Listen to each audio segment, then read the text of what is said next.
Sometimes an important story happens right in front of your face, but you don't see it. Or maybe you don't really want to see it. Every minute of every hour of every day for weeks and then months, Janae Prater sits under an awning of a vacant building across the street from our television station, never moving except to use a bathroom that isn't there, always watching a world go by that somehow left her behind. It happened sometime after 2016 when Janae's Facebook page shows a normal life with typical kids, an ordinary job, and an orderly household. Now, she just sits here, from the heat of the summer to the polar plunge of the winter. Below zero on this night in February, she lies under her blankets and the big icy white blanket that covers everything. Hundreds of people driving by every day, like me. Is there anything I can do to help you? Anything you need to eat or drink or? Probably something to eat. She accepts help from me and others passing by. Here you go. You're welcome. Her requests, simple: water, burgers, and blankets.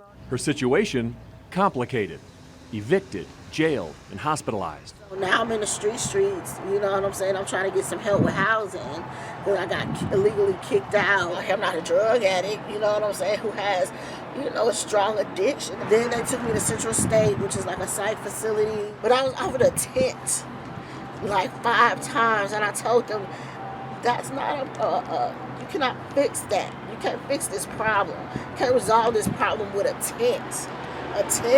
Now, mind you, I didn't have anything when I came out of jail. The longer she talks, the better I understand the real issue here.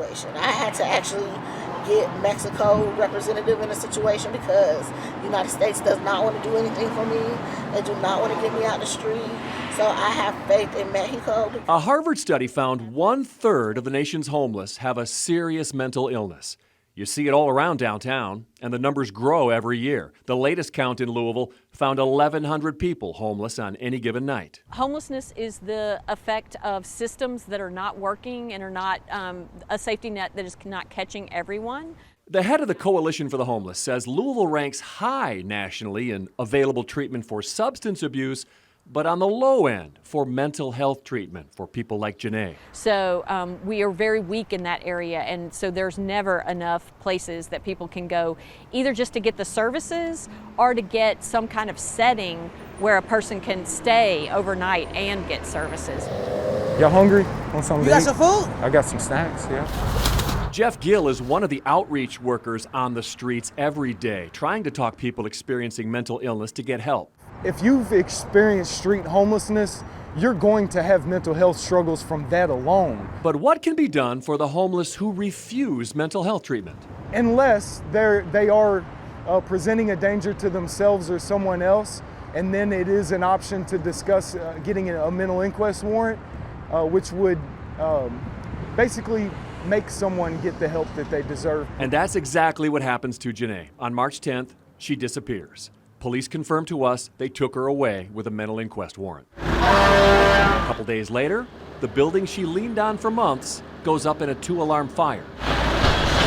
And a couple of days after that, Janae is back, sitting in the broken glass.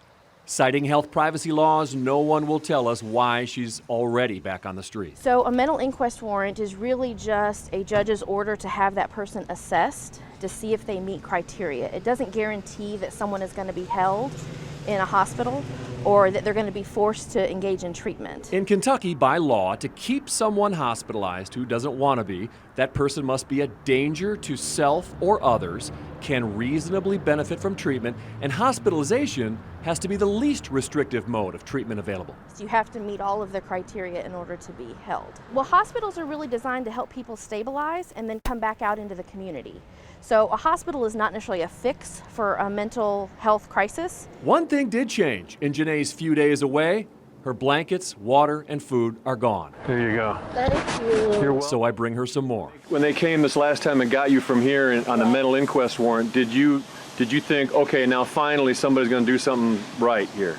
No, I didn't. You didn't have any faith? No faith at all, because they've been lying to me. So when they took me here, I was like, I don't really want to go. Is this going to help my situation? And then March 26th, one more change. A fence goes up around her burned out backrest, and she's kicked out. A lot of fences in Janae's life, and the grass isn't greener on the other side.